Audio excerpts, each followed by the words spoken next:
Hello, my name is Calypso Cholkidu, and I'm the Director of Global Health Policy and a Senior Fellow at the Center for Global Development, and also a visiting Professor of Global Health Practice at Imperial College London.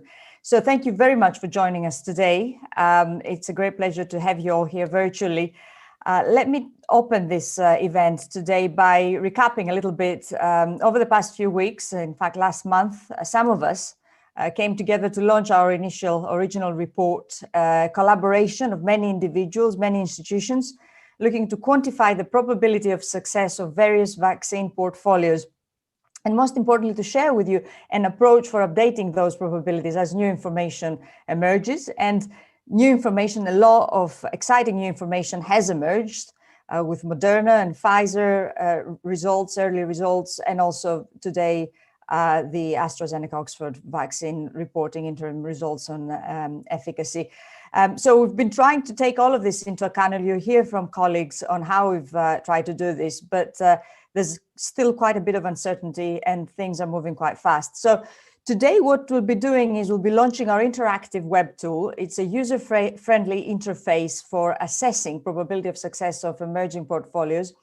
And we'll also be discussing more in depth the second of the two major elements of our work, manufacturing. So the first event, we talked a bit more about research and development. Now we'll talk about manufacturing. Now, achieving population immunity through a vaccine requires fairly complex steps, several of them. First of all, the vaccine is developed and licensed, and we're seeing from recent reports that even agreeing on what this means, what does it mean that a vaccine is 90% effective, is about preventing transmission, moderating symptom severity, and what kind of symptoms, which populations, what are the outcomes that matter, and let alone demonstrating the such impact through robust clinical trials is no small feat. So we've got a long way to go still, despite the exciting early results.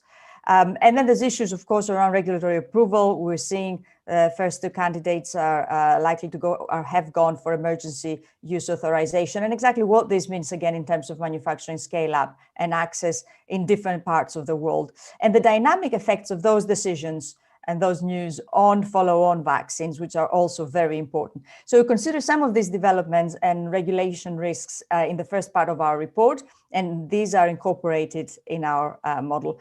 Second important step, manufacturing, which is, as I said, what we'll be focusing in on today, albeit not sequential, getting new factories built or repurposed to manufacture at scale and at risk, at least to start with, so that billions of doses are made available as soon as some form of licensing is issued, is of critical importance. And again, it's been central in government's considerations and early investments. We will go into greater detail on this today, and manufacturing comprises a very large chunk of our model, which in turn underpins the web tool that we've shared today. I'm keen that we convey that a lot of things go into what can make a firm succeed in making sufficient quantities of vaccines. And some of these things we capture in our model, the vaccine platform, the nature of funding a firm has attracted, etc. But some factors are even more intrinsic in the way a firm operates, its organizational structure, managerial practices, and all of these are, again, critically important, but hard to capture in a modeling exercise. And then there's other things that we will not consider today, such as supply chain and distribution, procurement, product selection, price negotiations, allocation, population targeting, and of course, getting people, adults across the world, to get vaccinated probably twice. Now, let's focus on one important part of the journey, manufacturing. I'd like to caveat that a little bit, and we'll do more of that caveating later on. We don't really know exactly what capacity there is, platform by platform, how this is allocated, what fraction of this is fungible across platforms. And a lot of this information is currently not available in the public domain. So that's important information. There's more uncertainties around processes and practices that are not that straightforward when it comes to manufacturing. And we'll talk about this. We've got experts here that will be able to comment on this and take questions. And especially when the secondary sites of manufacturing around the world. And then, of course, there's issues on variability of biological organisms, cell banks, etc. And again, we'll talk about this a bit more. And finally, when we talk about more than, say, 1 billion doses of capacity, what does that mean? Do we mean that we have secured supply of raw materials, lipids, etc., for all the vaccine sponsors? Clearly, this is the case for some vaccine developers, manufacturers, but that doesn't necessarily mean it is the case for everybody.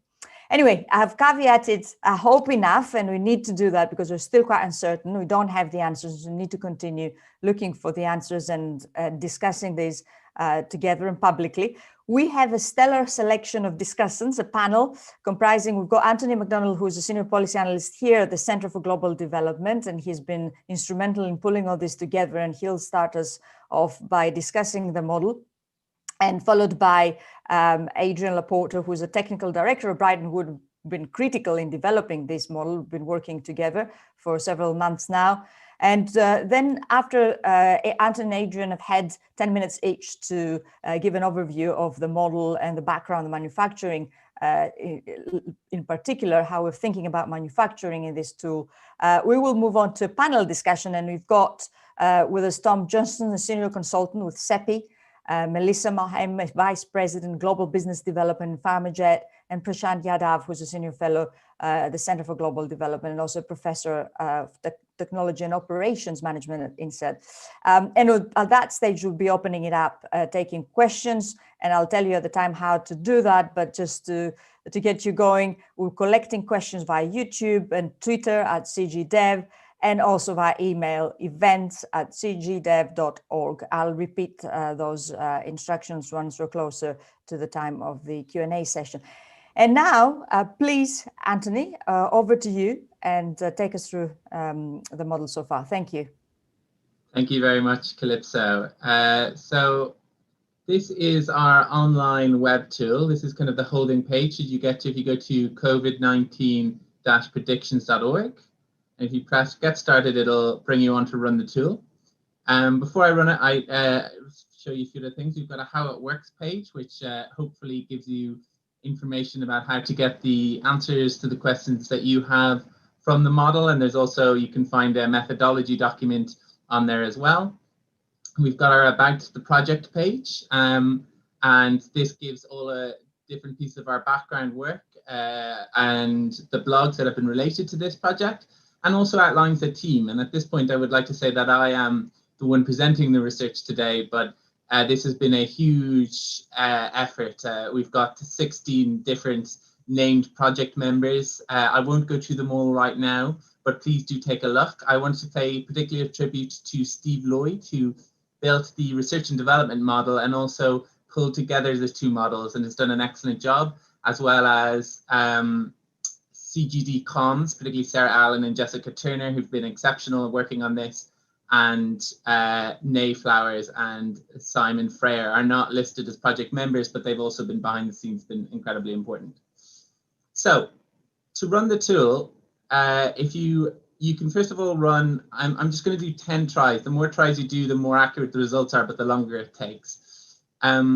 If you press run model, you get a kind of a range of different results. So on this kind of baseline run of 10 randomized outputs there, we've got the model is telling us that there's a 50% chance that we have a vaccine fully approved in 4 months. And that's full approval as opposed to emergency use authorization, which I think is generally thought will happen by the end of 2020. And a 90% chance that we have one in 6 months, and a 99% chance that we have one in 8 months. And you can kind of see the graph here where you look at the probability of not having a vaccine plummets over time.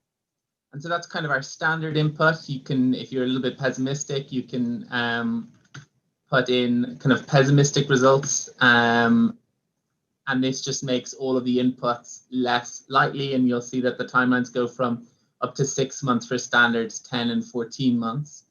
Or you can also go in and change various views. So you might think maybe there's a 95% chance that a vaccine gets approved once it's completed its phase 3 trials because we're desperate, or because we're really keen to get one quite early.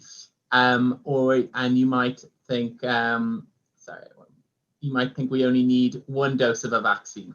And that will change manufacturing timelines. And again, the model will run and give you different outputs. And the point is here, we've called our tool COVID-19 predictions, but really what we do is if we're confident, if somebody can give us perfect inputs, we will do a good job of giving you outputs probabilistically of when vaccines might likely to be ready.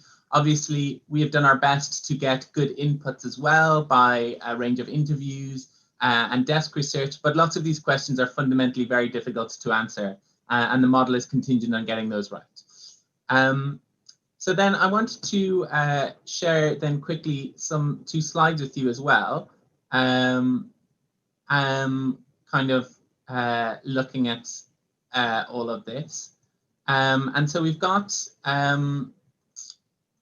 we've adapted the model very slightly in the last couple of days to make sure that it is relevant. As many of you might have seen, Oxford University released results today, and Pfizer and Moderna have already released results. And so we've created a new category in the model, which is vaccines that have preliminary results. We see them as being 90% chance that they will get to the end of phase 3 trials successfully and be submitted for approval if they've given us positive results. And so this here, first of all, is a graph of the probability of success over time with no preliminary results coming out. Oh, sorry, I should have put it in slide mode. And then in the second line, we put in what would happen if when we moved Moderna and BioNTech to this positive preliminary results phase. And what you find is there's not a huge difference in the most optimistic outputs of the runs, so when very successful runs, but we really reduce the risk, the timeline where we might have to wait a long time for a vaccine. So there's only a 1 month difference at the kind of 50% simulation, but at 90% simulation, it opens up to a 6 month gap. And then this morning we added in a third line to this graph and see what would happen if Oxford is now also on the positive preliminary results thing. And you see, once again, we've very small impact on the timelines to get a vaccine in the short, in kind of when things are going well, but we really reduce the chances that we have to wait a long time for a vaccine. And then finally, I wanted to show you some kind of different results, and our different inputs in the model have different results. And so there's on the kind of left-hand bottom column, we've got kind of medical personnel over 65, people with comorbidities in the rest of the world, and the number of doses we need to reach each group. These doses presume that there's 15% of vaccines are wasted because refrigerators break or people don't show up to appointments, and that we need 2 doses for every person. And so in our original default inputs, it took 16 months before we had enough vaccines for medical personnel and 32 months before we had them for the whole world. If you presume simultaneous tech transfer, which is there's a series of protests and refining and improving manufacturing that take place normally consecutively after we've finished producing and getting vaccines ready. If you presume that that takes place at the same time as vaccine production starts, then we reduce our timelines to 11 months for medical personnel and 28 months for the rest of the world. If you for early production, if we start presuming that you can produce the vaccines early, then these are ready in 16 months for the earliest ones and 32 months for the later ones. And then we've come up with our new normal, our new kind of standard, which is that if simultaneous tech transfers take place and early production for well-funded candidates, then 10 months until vaccines are ready for medical personnel and kind of 28 months for the rest of the world. And these are the averages. And as you'll see, if you look at the tool, we come up for every scenario, you come up with a distribution probabilistically. And this is just the median result. If we reduce manufacturing times by a quarter, then medical personnel time falls to 8. If we reduce it by half, then it's 6 months until we have enough vaccines for medical personnel in the world on their kind of the median run. And then kind of in our last paper, we came up with an optimistic and a pessimistic scenario. And these are, we interviewed a range of experts and we moved all experts by 1 standard deviation more optimistic. So if the most optimistic people we interviewed were right about the timelines for a vaccine, and we half manufacturing timelines, then you get 5 months until there's enough vaccines for medical staff across the world, and 17 months until there's enough vaccines for the whole world. And in the pessimistic scenario, this goes from 19 months to 44 months. But the point with all of this is that we have, depending on the input that you put into the model and the outputs that you take out of the model, you get very different results. The final thing that I forgot to show you when running through the model is that we've got a list of 219 different vaccines that the model is based on. And we've collated lots of different stats on those vaccines that you can see if you go to COVID-19predictions.org. But we also give you the functionality so you can upload your own list of vaccines. So, for example, if you look at only interested in vaccines that are based in one country, or only listed in certain types of vaccines, or you think we've categorized a vaccine wrong and it really should be in phase 3 vaccines, you can change any of that and upload a new file, a new spreadsheet, and then you will get different results out of the model. So we're very excited about this. If you have any questions or comments, or you find anything that you want to discuss with us, please do get in touch. Thank you all for taking the time to listen today. I'd like to hand over to Adrian Laporta, who's going to talk through kind of more the details of the manufacturing model. Thank you. Thank you very much, Anthony. I'm just going to share some slides with everybody. How's that? Okay, well, thank you very much, Anthony, not only for the overview of the model, which we've all been working very hard on, but also for your efforts in pulling this all together. It's been a very interesting journey so far. And what I wanted to talk about was the manufacturing elements of the model, and briefly highlight some of the key features of the manufacturing in general and how we've tried to address those. So in manufacturing a vaccine, as many of you will know, we have to make the drug substance in primary manufacturing. We then have to fill that into a dose form. It then needs to be distributed and eventually administered to the patients.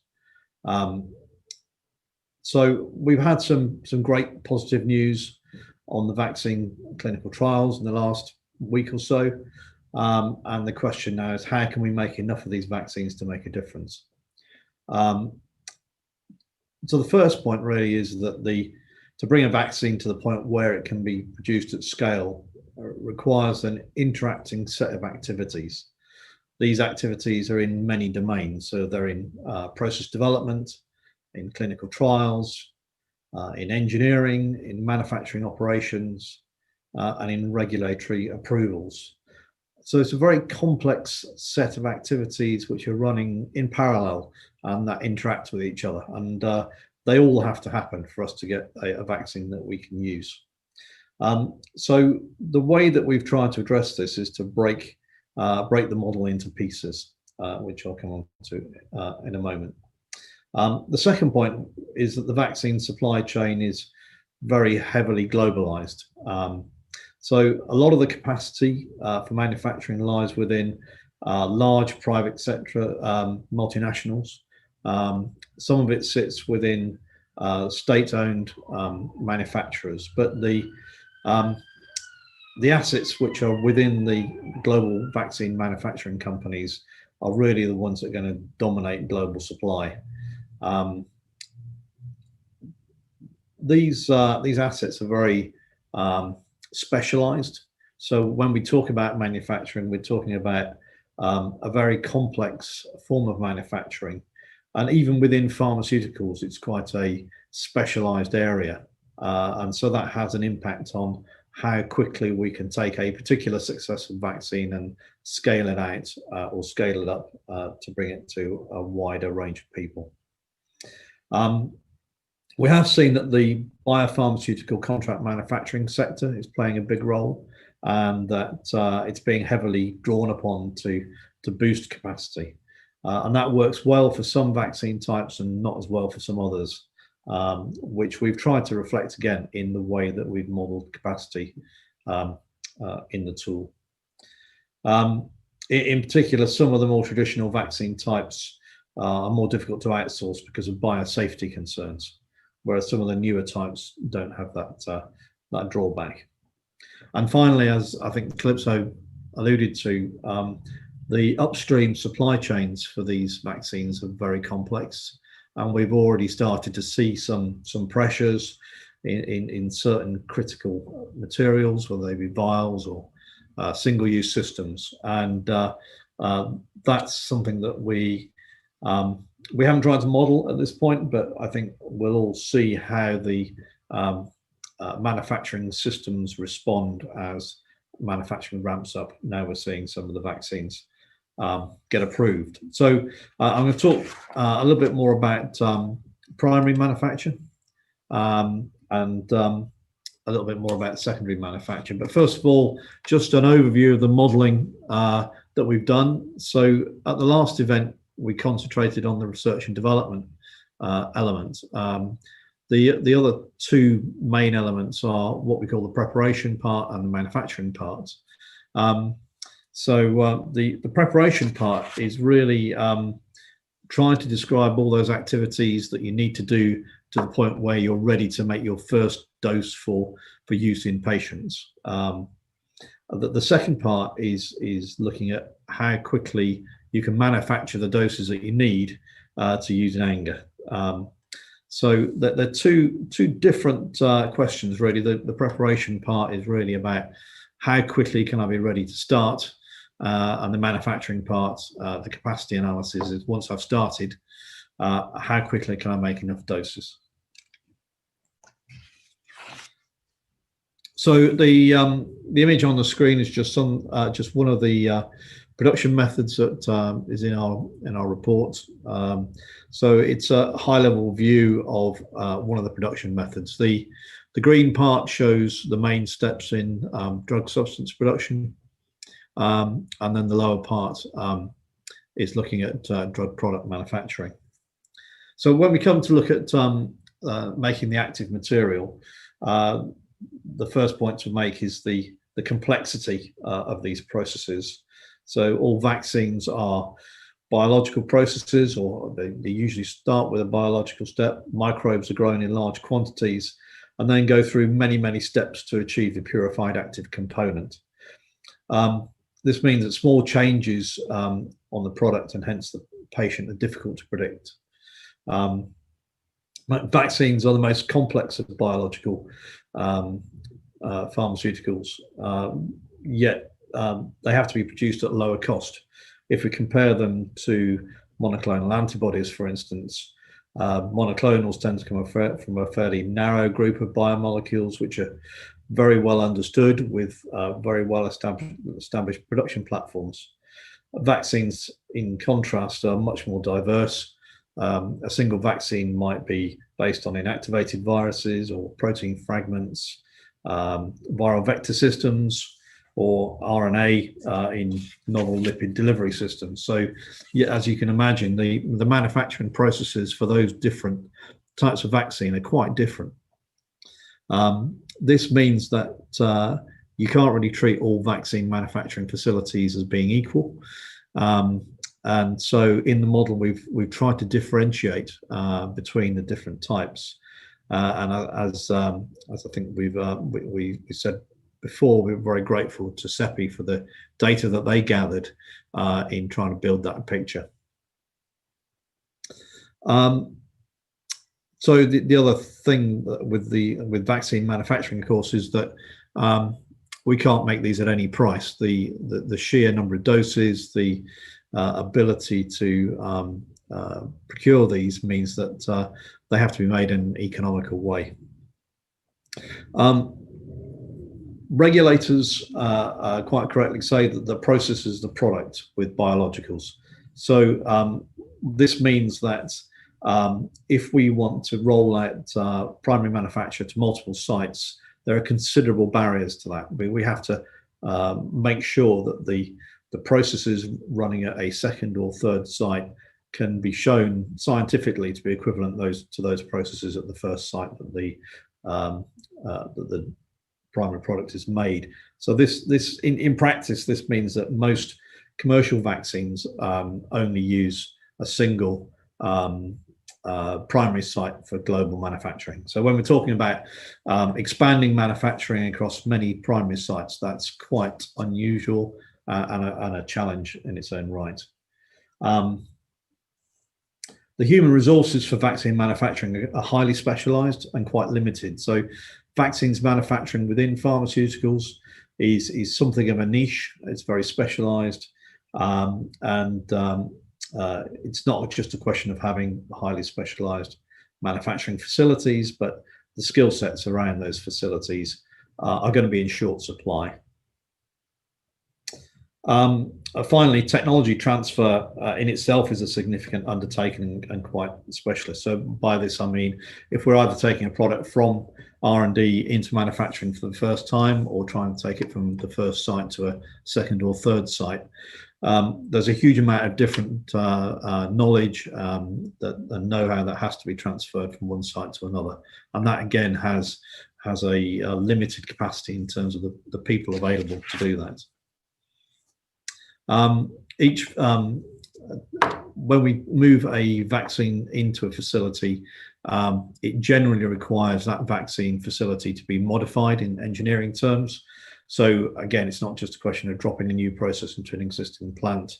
It almost inevitably requires some engineering, project management and construction activities.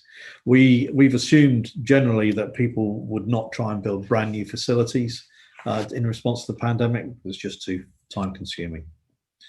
When we look at dose forms, most vaccines are administered as sterile injections. There are exceptions, of course, but in general, we're looking at syringe or vial filling plans. So these are more adaptable to different vaccine types. Once we get to the secondary dose form, we're less reliant on what particular vaccine technology we're using. Although some of the newer vaccines, particularly RNA vaccines, are using some interesting and novel liposome delivering systems, and they may make the formulation step more complex than traditional vaccines. So sterile filling capacity is generally less intense and more of a bottleneck. So in our modelling, we generally find that the secondary manufacturing or dose form manufacture is a limiting step. Some of the newer drug substance manufacturing technologies, such as the self-amplifying RNA, have very low doses, and that helps you with the primary manufacture, but it doesn't help so much when it comes to the secondary or dose form manufacture. There has been quite a lot of discussion, of course, around the stability of the vaccines, particularly the requirement for very low temperature distribution. And under non-pandemic situations, we might have been looking at lyophilization or freeze drying to stabilize these vaccines. Not much sign of that at the moment, because it extends the time that it takes to develop the product, and it extends the time that it takes to get the manufacturing facilities in place, and it drastically reduces the capacity available in terms of dose form manufacture. Sterile filling operations are the most demanding in terms of quality requirements. We are, after all, injecting these things into people. So the aseptic filling standards mean that you have to have the highest standard of technical facilities and the highest levels of training in the personnel that run them. The facilities are capital intensive and time consuming to build. Also, the filling equipment is made by a small number of very specialized equipment manufacturers, and that is very likely to be a brake on expanding capacity in that area. We got some feedback from some of the manufacturers along those lines.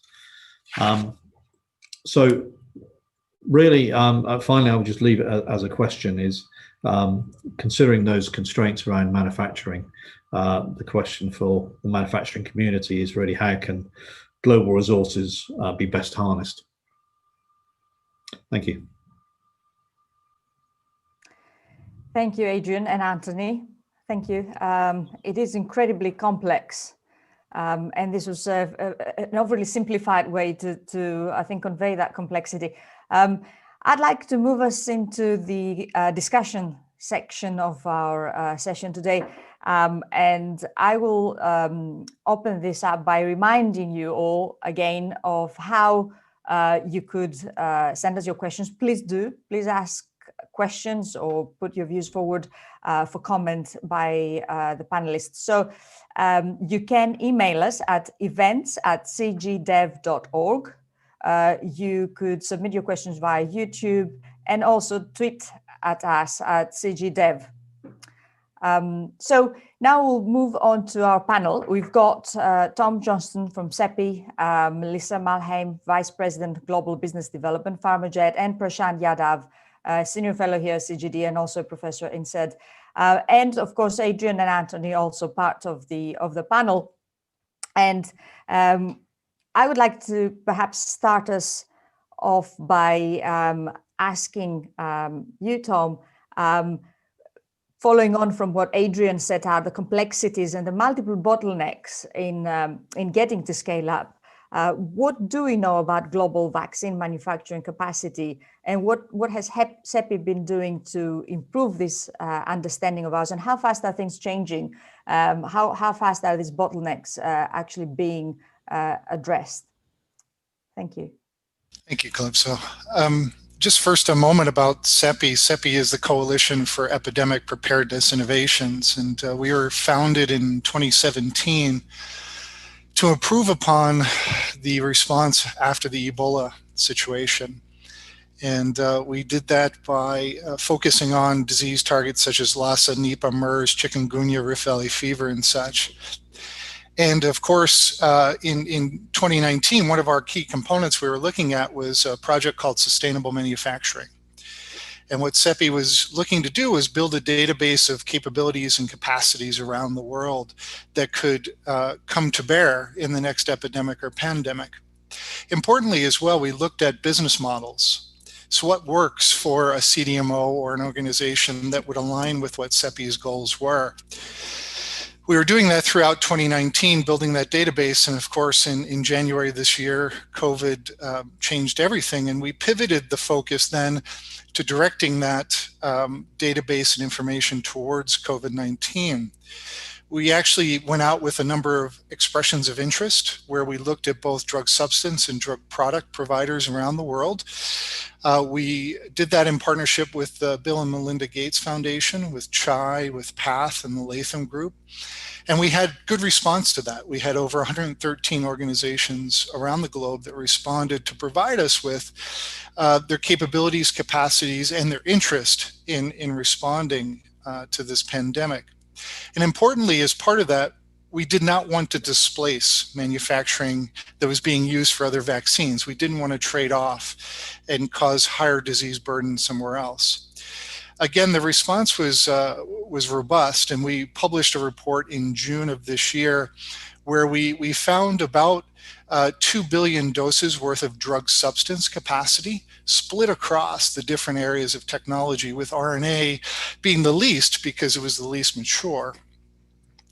But on the drug product side, where we do fill finish, we found over 8 billion doses of capacity.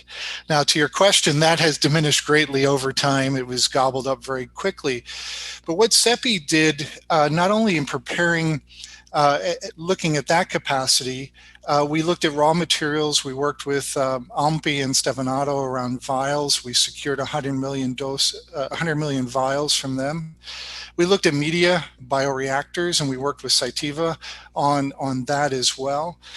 And in building out our portfolio of 9 vaccine candidates, we emphasized the scale up and the scale out at risk. So invested very, very heavily in duplicating the technology scale out around the globe so that we had geographic diversity, wouldn't have to deal so much with borders being shut and nationalism.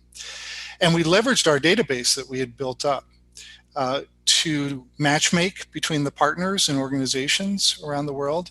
We also ourselves reserve capacity for use within the COVAX facility, which is ourselves and WHO and Gavi form the COVAX entity. So we've reserved capacity, and we did look at developing country vaccine manufacturing network, where we could also employ the great resources from that organization.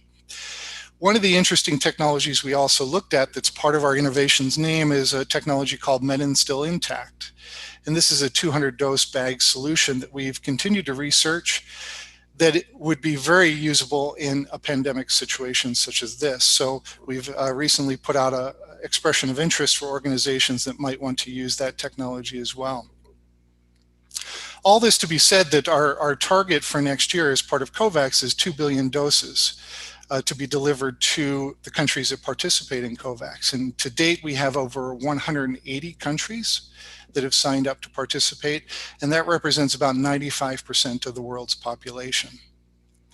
And the last thing I'll mention that we're doing differently, applies to not only this pandemic, but future epidemics and future pandemics as well, avoiding the build and decay that has occurred in the past, coming up with innovative solutions that work for now and work for the future. And that would be to respond to disease X, as we talk about.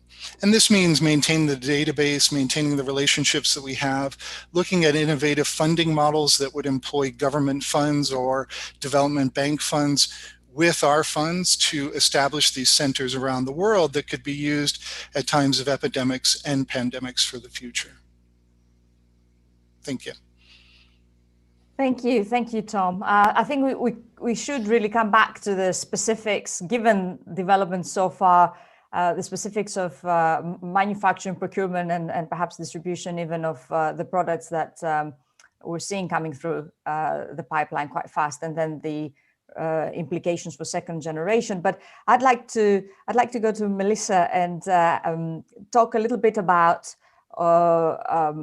second generation vaccines. We're all focused, obviously, understandably, on the first entrants, those first that come onto the market, that apply for emergency use authorization. And this is very much a legitimate way of thinking about things. But I would like to ask you how important you think second generation vaccines are likely to be against COVID-19, and whether you see us doing enough to promote these in terms of creating and sustaining an attractive marketplace, continuous investment, perhaps a reflection on regulatory clinical trial capacities, etc. So how is our approach so far affecting second generation vaccines, and how important are these vaccines in the fight against COVID? Thanks, Calypso.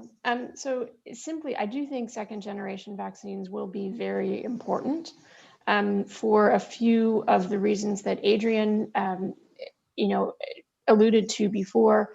Some of the first generation vaccines were understandably rushed through. That was what the choices that everybody made, resulting in less robust stability than you could have achieved if you took a longer time to do it. So using that rather simple and I think fairly obvious example to everybody, there needs to be a process of going back and figuring out how to make some of the vaccines more temperature stable, because one of the results could be that as supply chains globally are not able to manage maintaining those very low temperatures, you could wind up giving vaccines to people who are actually, the vaccine's just not as effective because the supply chain hasn't been maintained appropriately. So that it will be very important to circle back in some ways to the vaccines that already exist and have been shown to be clinically relevant, to make them more relevant in terms of final distribution and getting them to people all around the world. The other element is that we've seen a lot of very exciting results in the past couple of weeks, but how those will be borne out over time, how different patient populations will react to the vaccines, I think is still an unanswered question in the end. And I think that the second generation vaccines will need to be focused there. Maybe the third point that I'll make in the reasons why second generation vaccines are important is that if you take more time to work out the manufacturing process of vaccines, you can work out ways to do things in a less expensive way, more efficiently. And I think that globally over time, getting to those points is going to be important, because I think we've all come to the conclusion that this is not going to be a once and done approach to COVID vaccines. Thank you. Thank you. That's very useful. Absolutely. Stability, efficiency of process, and ultimately of price and safety and appropriateness, population by population, all very critical. We're moving very fast, but that also means that hopefully we won't have to trade off speed against understanding what these products do and what is best purposed to address what population and what geography, etc. So thank you for that, Melissa. I'd like to ask you, Prashant, now. Well, first of all, just feel free to comment on what's been said so far. But I want to go back to a question which we haven't directly addressed in our model. We haven't addressed it at all, directly or indirectly, in fact, but we have talked about it, and you've written a lot about it, and others on this panel. What do you think the major challenges will be to get vaccines to people once they're produced, and what should we be doing to prepare for this? And I would quite like us to start thinking about better resource settings versus less well-resourced settings, hence the importance of CEPI and the work that CEPI and Tom and his colleagues are doing. So if you could also break it down for us across those two groups of countries. Over. Thanks, Calypso. So I think I want to start by saying that the tech ops teams in all the 10, 12 vaccine sponsors have been working extremely hard to do what they typically take years to do, which is the transition from clinical manufacturing to commercial manufacturing. Many steps such as process optimization, process intensification, which used to be afterthoughts once a first commercial batch and commercial manufacturing was set up, are being done very early this time.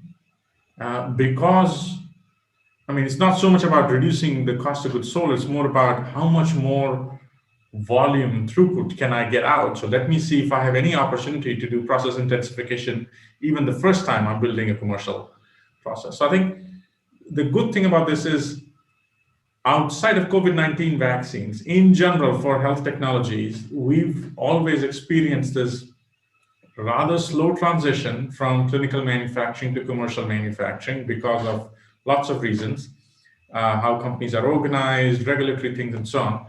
I hope what we've done, the we here being collective of multiple vaccine sponsors, in doing a faster transition, is something that creates benefits for all health technologies in the future, which means our ability to do clinical to commercial supply chain transition becomes faster across the board, whatever product we make. And I think that's a hope. I'm not sure that will happen, but I think some learnings from that are already being seen by multiple companies. The second thing is that, I mean, what we call it the supply chain now is essentially a web of contracts, starting from the advanced purchase commitments from the purchasers, going all the way up to the contracts that vaccine sponsors have with either CDMOs or lipid or other input material suppliers or adjuvant suppliers and so on. And these contracts are what is determining how capacity is getting allocated to one candidate versus another. And while CEPI and what Tom Johnson described and COVAX are trying to play the role of the coordinating structure or the orchestra conductor for this web of contracts. The reality is that we don't have that role very clearly defined, and unless we have it, we will end up in a scenario where we suboptimally allocate very scarce manufacturing assets to candidates, which may not be the best use of that scarce manufacturing asset. And we need to keep reminding everyone that if you are serious about the public policy function from the supply chain, that's one thing we've got to keep in mind very, very clearly. Then I think it's important to put ourselves in the shoes of a country purchaser. And a country purchaser, or a country, I wouldn't call it just a procurement group, but the groups that are designing the downstream distribution things that you asked about.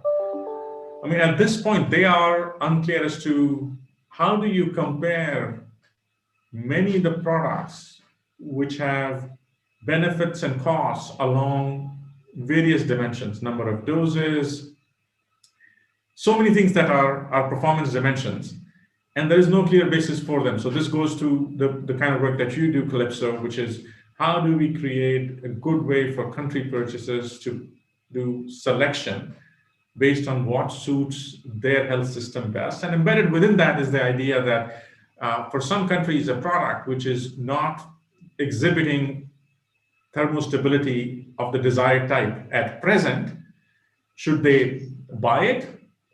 Should they build ultra cold chain capacity for that product? If not, what are the alternatives?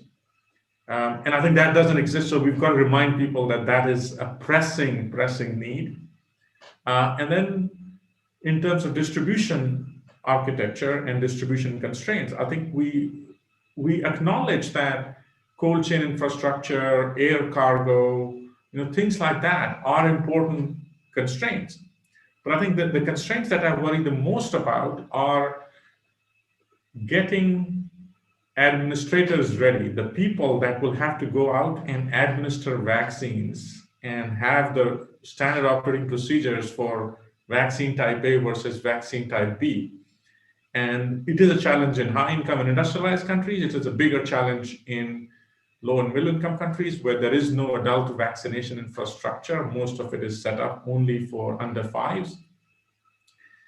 So I think those are areas we often have an information blind spot on because we are very focused on saying, have we found the fridges? Can we get the ultra cold chain equipment, which are all important, but not at the cost of ignoring these other constraints.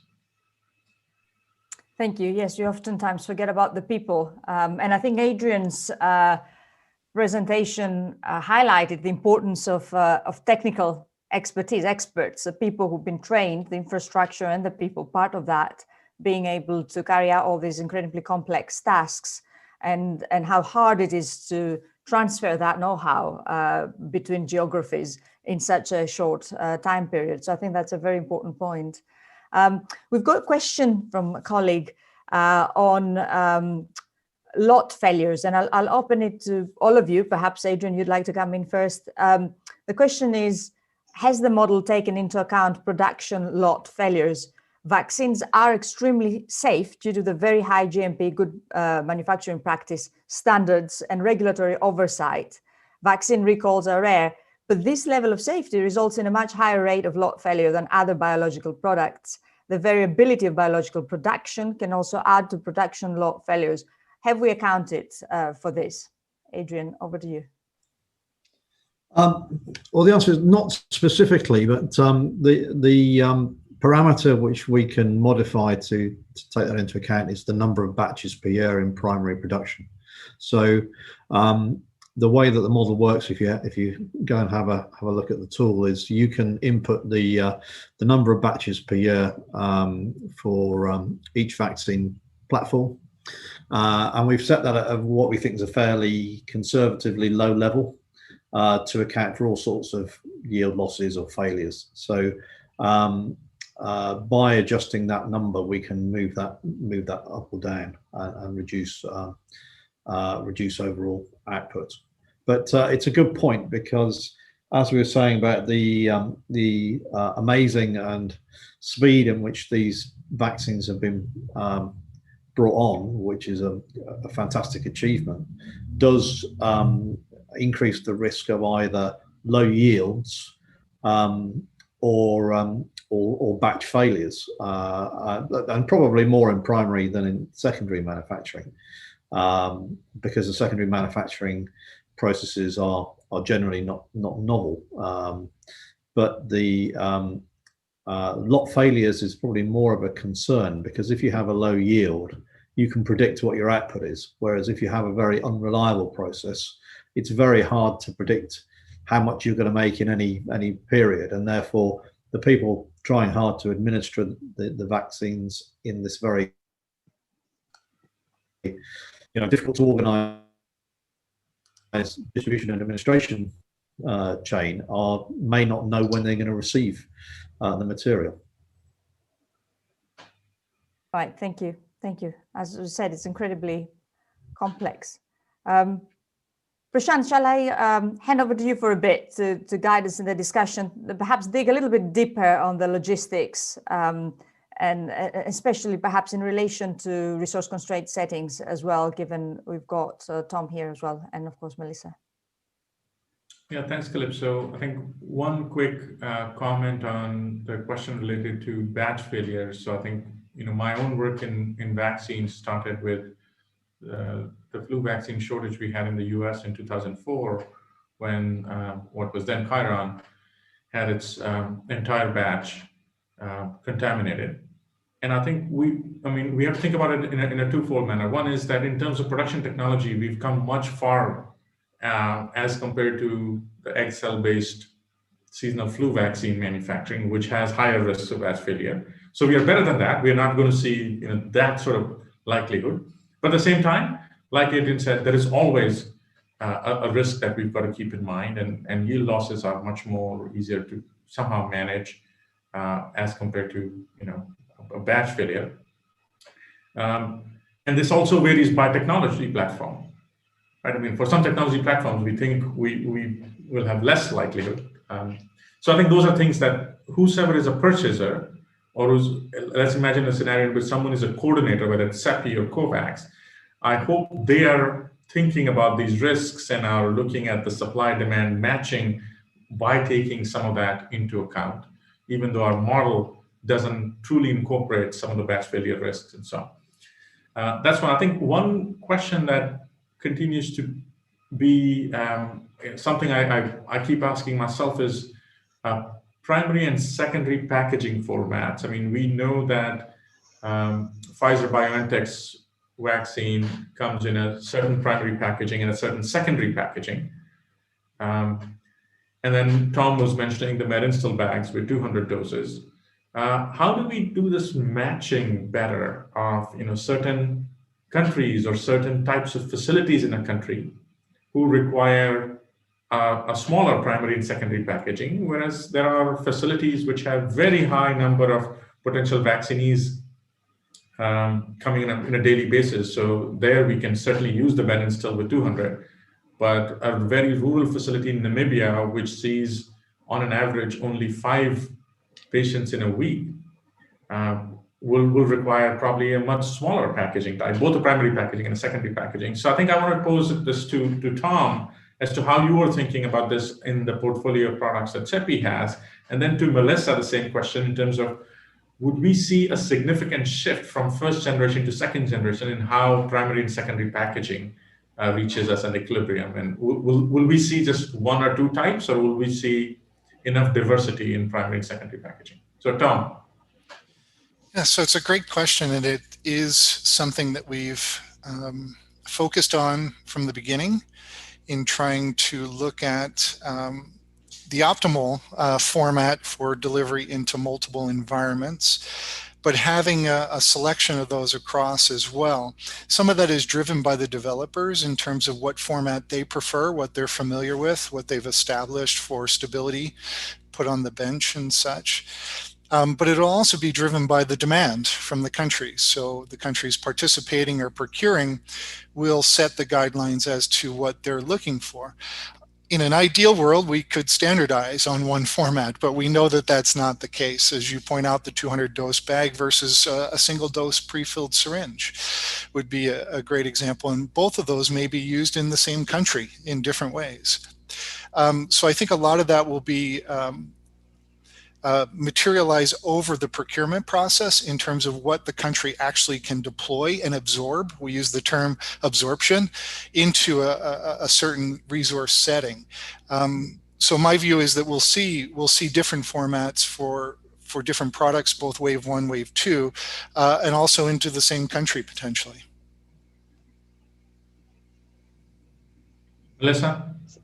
So I think that we also have to keep in mind the different modalities of administration that may occur with this kind of immediate need, where maybe campaigns are going to be the way that the vaccine is deployed initially, where you could imagine using a very high number of doses in a single day or in a single session.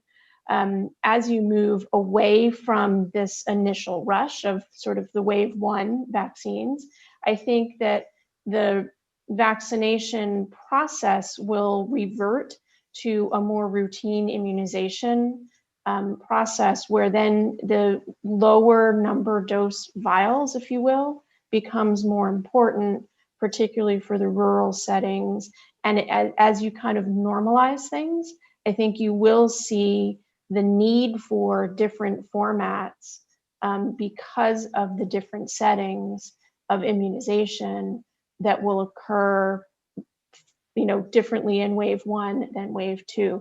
So I do think that the second generation vaccines should be packaged differently to actually meet the needs of this kind of ongoing routine immunization profile, rather than the initial more campaign mass immunization format, as is done with other vaccines, right? I mean, we understand how this works for things like yellow fever. Oh, that's great. Yeah, so I think seeing what we'd call as the phase 1 equilibrium packaging format, and then what is the second phase or the longer term equilibrium phase packaging format, and ensuring that the two to exist together and reach that point. Okay, good. Calypso, back to you if there are questions from the audience. If not, I have one more question for Melissa. Thank you, Prashant. I just want to invite people to ask questions. There was one question we had, Anthony, on uncertainty, how we're depicting uncertainty, because you obviously offered point estimates. You did mention probabilistic distributions, but would you like to talk a little bit more about uncertainty?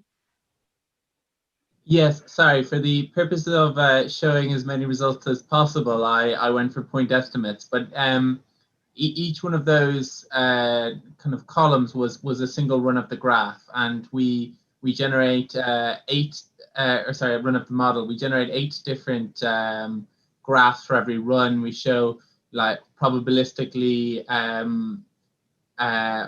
when it starts to become likely that a vaccine will be approved, to when you get to near certainty in runs of the model that the vaccine is approved. And then similarly for manufacturing, we draw up timelines. So you can see, that there's maybe a 20% chance in month 6 and a 30% chance in month 7 using graphs across the model.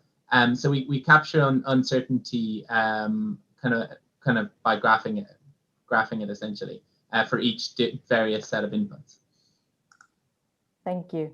Thank you. Prashant, over to you, and then I'll come back with a couple of more questions.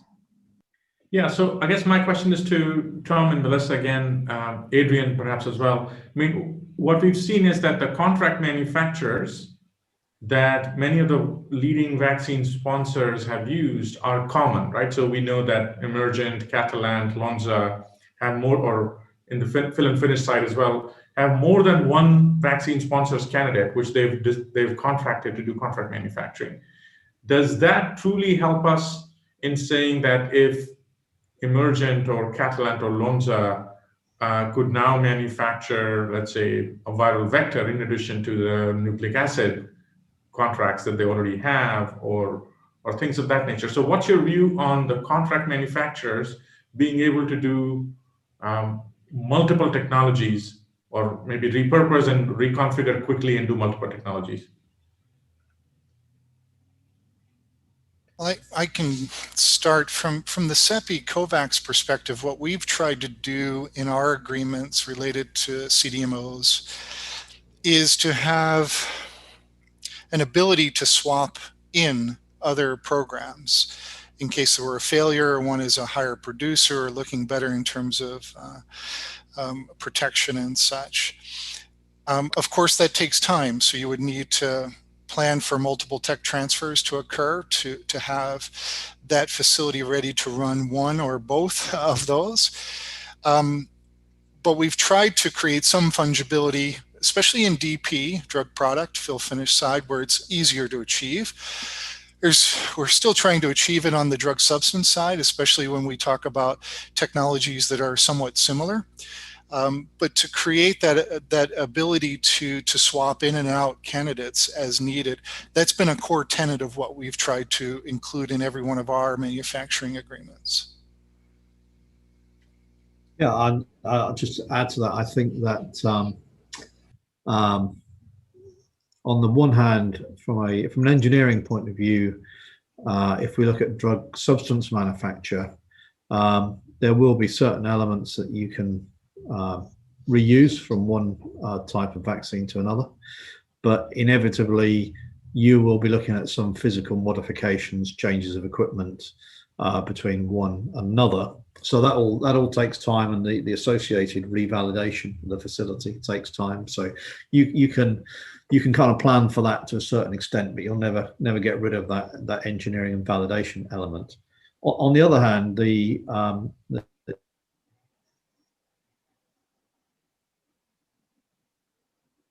human having those skills around is a lot more fungible, to use that term, and that will help accelerate things, I think. Prashant, I'll add just one more thing from the lessons learned with other vaccines, is that I think one of the things that CEPI is correctly trying to do is spread risk a little bit, because while one giant manufacturing facility is tempting because it can look most efficient, it is also the highest risk situation. If something goes wrong in that single facility that's not well understood and creates batch failures, that puts a tremendous dent into the whole system. So to some degree, while it is slightly less efficient to spread your manufacturing and spread your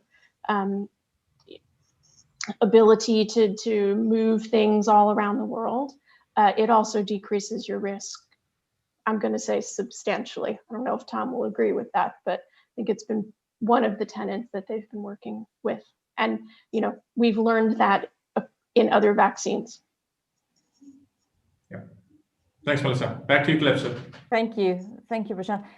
We've got a couple more questions. One has to do with, prioritization of countries, I guess, or selection of products by countries. Back to Prashant's point on how are countries thinking about selecting products, what attributes are they considering, and through what processes. So the question is this: supply chains will be tested as never before. We are seeing that the interdependencies are intensely linked. Is the intention to delay distribution in low resource settings until a vaccine group with routine temperature ranges becomes available? So how are you, CEPI, Tom, but also countries from your experience thinking about, and also Melissa, thinking about selecting the appropriate product? What are the frameworks that are put into place? What are the decision criteria, if any? So when we went about establishing our portfolio of 9 candidates, we did look at target product profile and stability and supply chain requirements as a key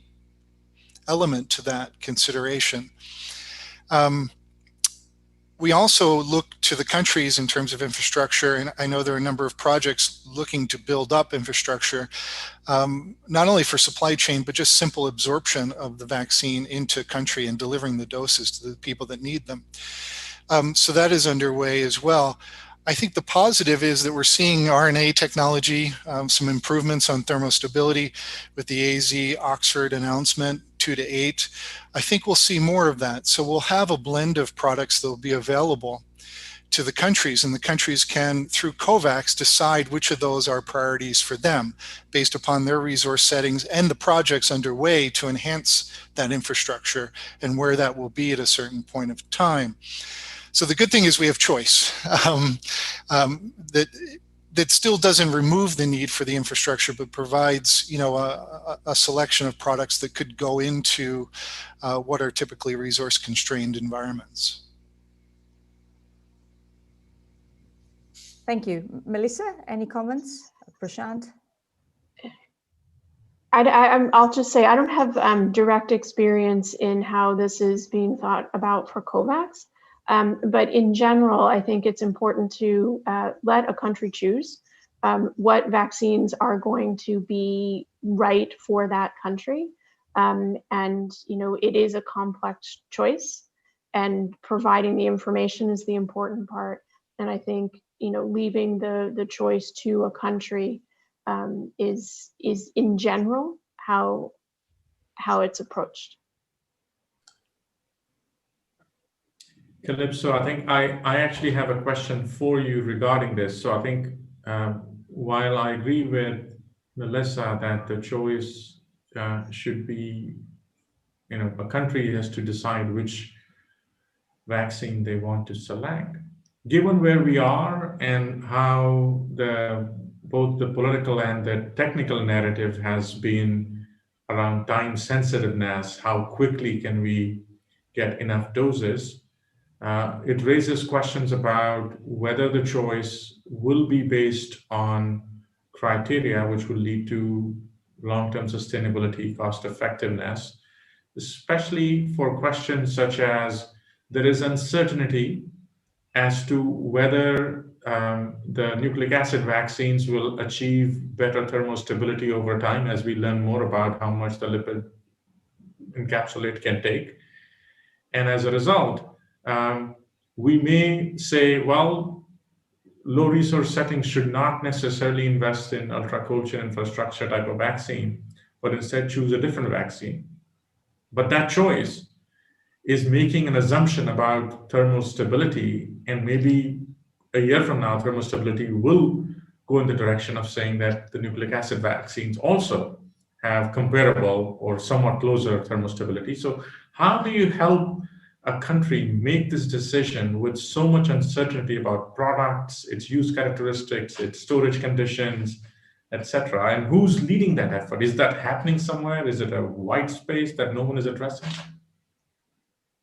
I think that's a very good question, Prashant. And I mean, I think obviously a lot of things has gone into the way CEPI and COVAX have shaped their portfolio. So a lot of the work has happened already there. But as Tom said, you know, ultimately we are, which is a good thing, we have a choice. We seem to be having a choice, and more products are coming through with very different characteristics. So AstraZeneca announced today, obviously their product is more sort of conventional, easier to transport and preserve in fridge sort of level temperatures. They said they were going to go for WHO pre-qualification as well. They're applying for that. Indicating they're very interested, obviously, in servicing poorer markets. And they also said that they're not going to be trying to make a profit off of this during the peak of the pandemic. So there's lots of uncertainties, but there's also lots of things that we do know up to a point, and they vary. So the price varies, effectiveness seems to vary. We'll be getting more effectiveness or efficacy data by population, as Melissa flagged. More safety data, issues on infrastructure, on transport, know-how, manufacturing capabilities, and then innovation and investing now to certainly not to kill off options for products that would be better, not just for this specific outbreak, but also more generally, like an RNA platform, as you said. So this is an incredibly complex environment. And I think it's quite important that national task forces are set up to address those issues. I think right now it's very difficult for countries to make these decisions, especially resource-constrained settings.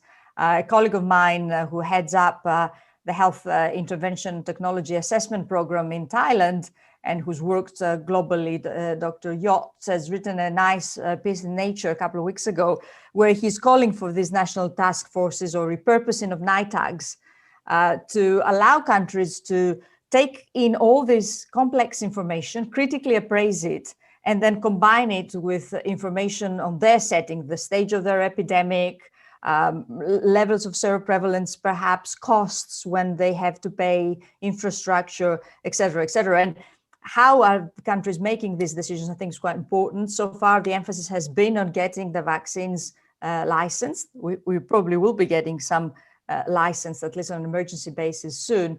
And I think in addition, obviously WHO SAGE is doing a lot of this work, but contextualizing it, make it country owned, as Melissa said, so the country makes that decision. Well, how do they make that decision? I find this difficult in any setting, but certainly in resource constrained settings, perhaps all the more so. So I think that's a big question mark. We've got another question coming, which is quite important, I think. We're talking about mass vaccination campaigns, perhaps, or other modalities for reaching people. But in the current setting of an ongoing outbreak, certainly in many countries around the world, when social distancing is quite important, how do you do mass immunization? How does it work? Thoughts? Perhaps, Prashant, I'll start with you, and then Tom, Melissa, others. Yeah, so I think one simple thing, I mean, there are lots of things we need to worry about when we're thinking about a mass vaccination campaign during an ongoing pandemic. But the one part, which is in a way very simple, but at the same time has been very hard to address, is finding enough PPE for frontline health workers. Like, we still have unmet demand from many months ago from multiple countries in the resource limited bucket who could not buy enough PPE just because the nature of the market was very supply constrained. And now we would need additional quantities of PPE for frontline health workers if we are talking about mass vaccination campaigns and the clinics that will be run for it. So who's going to buy it? Have we identified the scaled up suppliers? Have we figured out the procurement structure? Is COVAX buying that alongside with the vaccines, or is Gavi buying that? I mean, those are questions, I think, which come up very immediately. But then there are country level operational constraints about, social distancing. How do you create enough awareness, things like that, things that I don't know enough about, but probably are very important constraints as well. Tom, would you like to comment? Just to say that I do know that countries are looking at how to develop these models based upon their particular situation.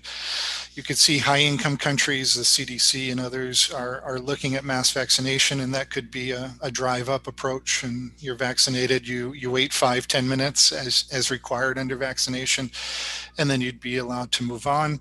But in other settings, in India, I know in particular, they're looking at how to do this in mass with social distancing at schools and other places. So they are looking at how best to do this based upon their environment, taking into account, we are in the midst of a pandemic and certain needs. And PPE, to Prashant's, point, is a key consideration in how you actually can do that. Absolutely. Any other comments from panelists? So I mean, I know that countries are also trying to work this out for other vaccines, where campaigns are a necessary part of vaccination programs now.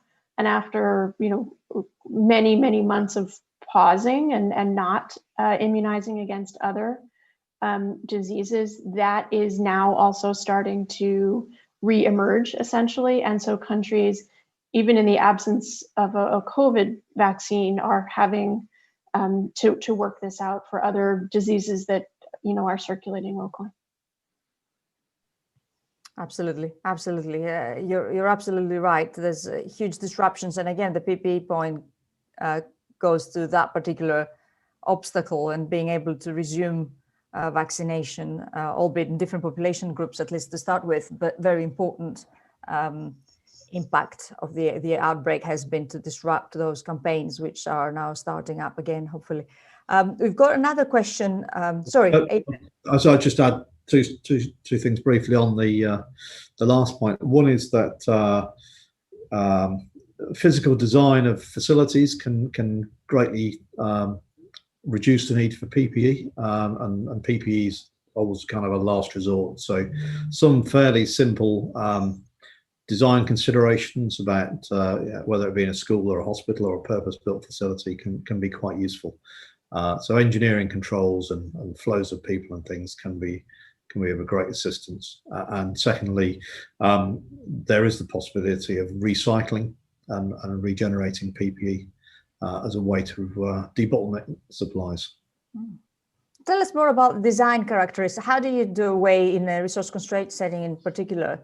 How would that work? Well, I think it's the sort of thing that we see all around us now in terms of screening, people flows.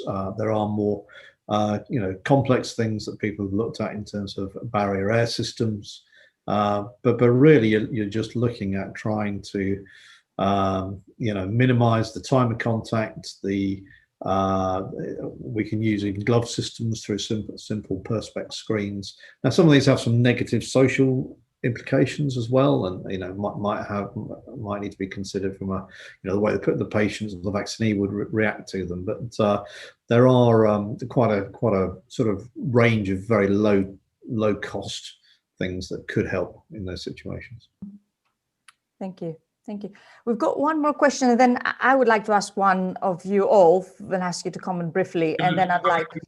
Sorry, before the next question, I mean, this goes back to our earlier point.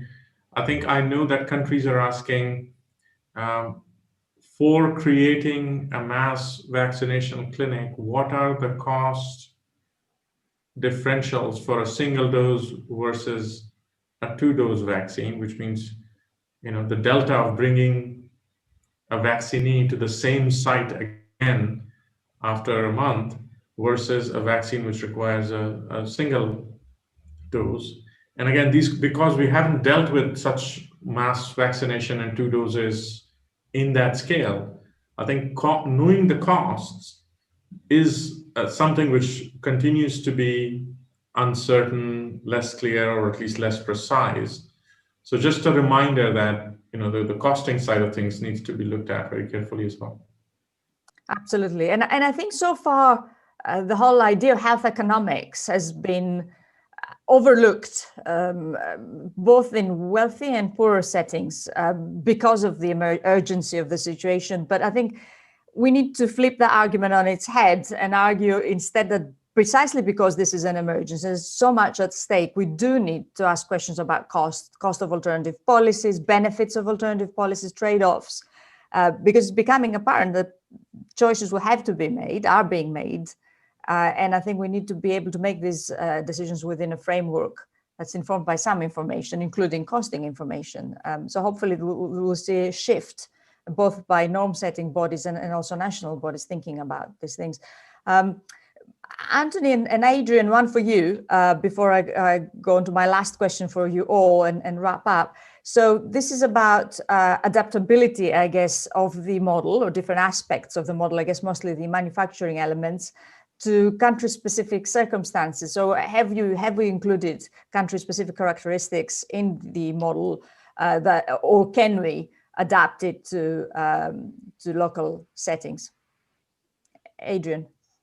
Well, the way that we set the model up initially was to look at the global picture, and that was because yeah, looking back to when we started, it was really a different situation where we really didn't know who was going to come through with the vaccine first.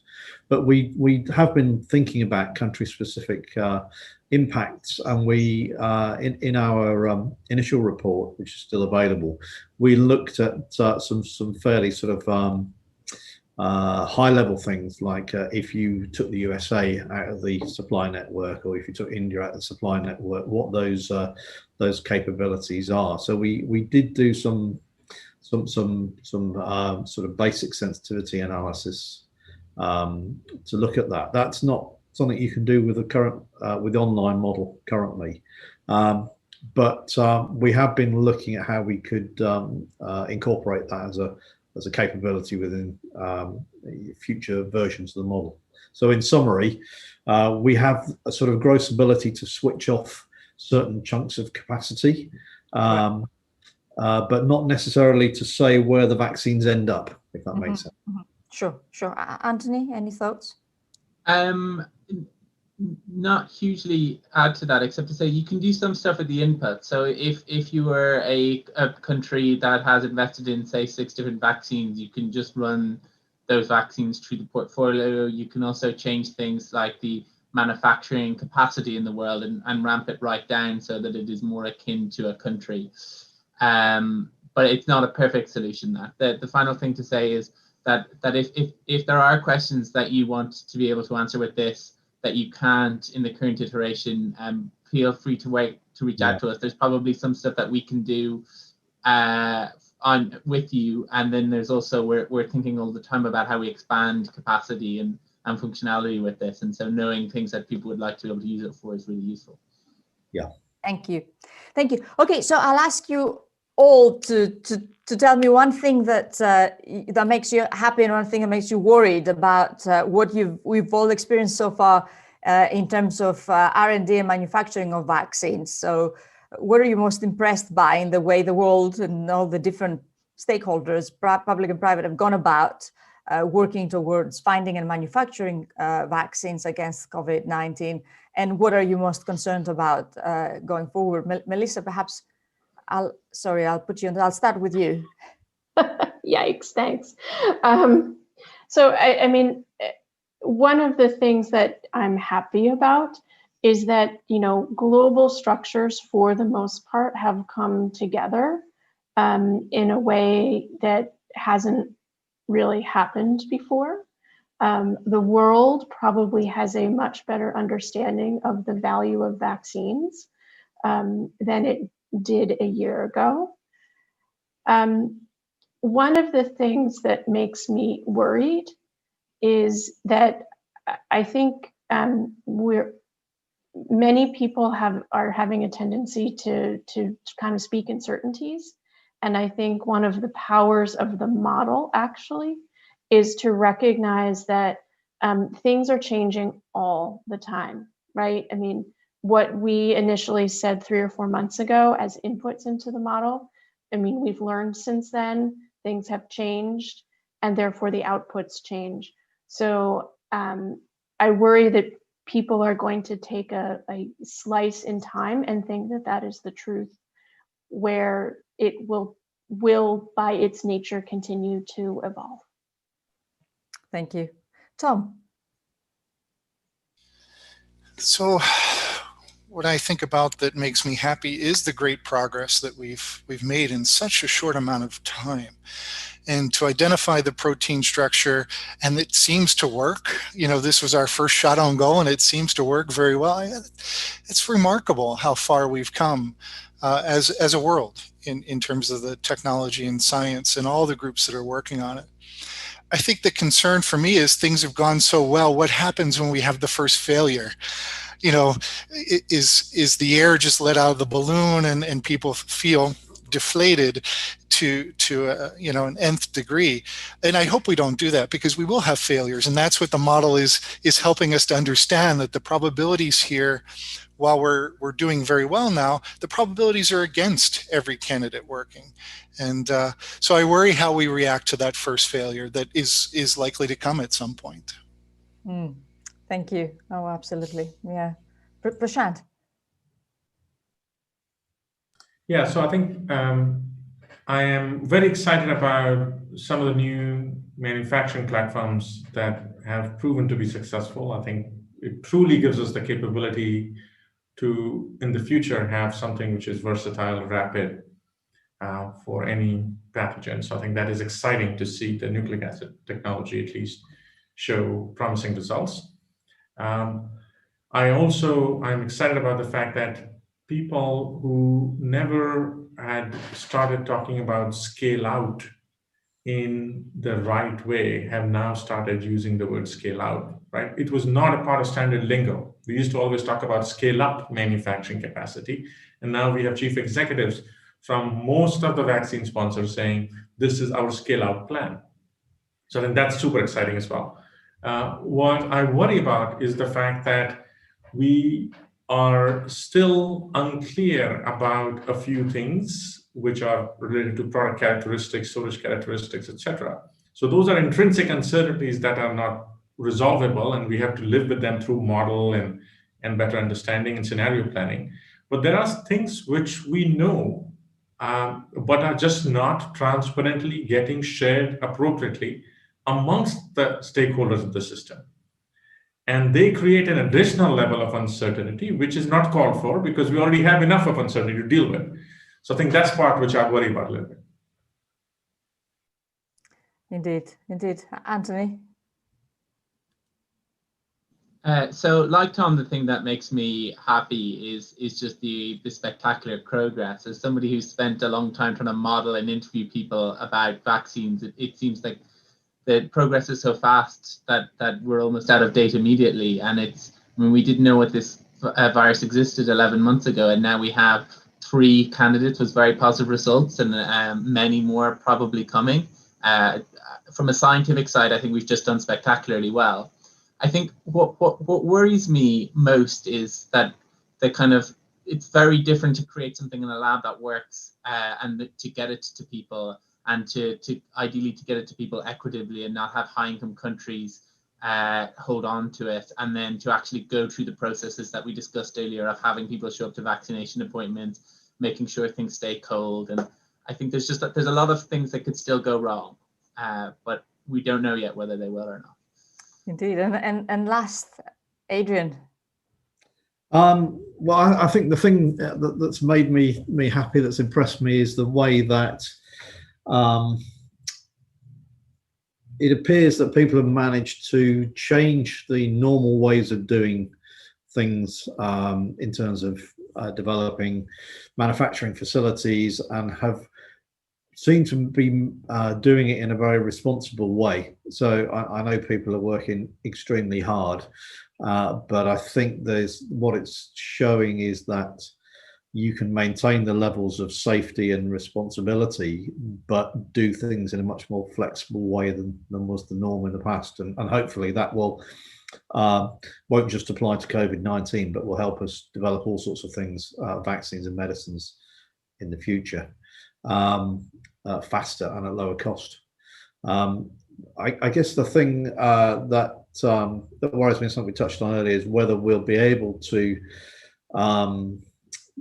deploy all the manufacturing assets, whether they be physical or human, in a way that gets the most effective vaccines to the most people in the shortest amount of time, or whether we'll find that too difficult because of the way that things are locked into countries or to manufacturers or to particular products. Thank you.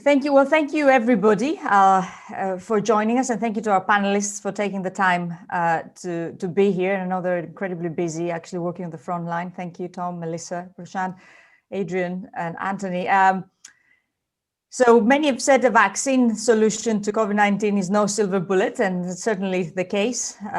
But a vaccine, or perhaps more than one vaccine, that work against COVID in different ways, different populations, is our most likely and most precious, probably, way back to normality, alongside testing, alongside treatments. So I hope our work so far in our discussion today are a small contribution, the global effort to get to as good a solution as possible, as fast as we can. Thank you all very much, and take care. Goodbye.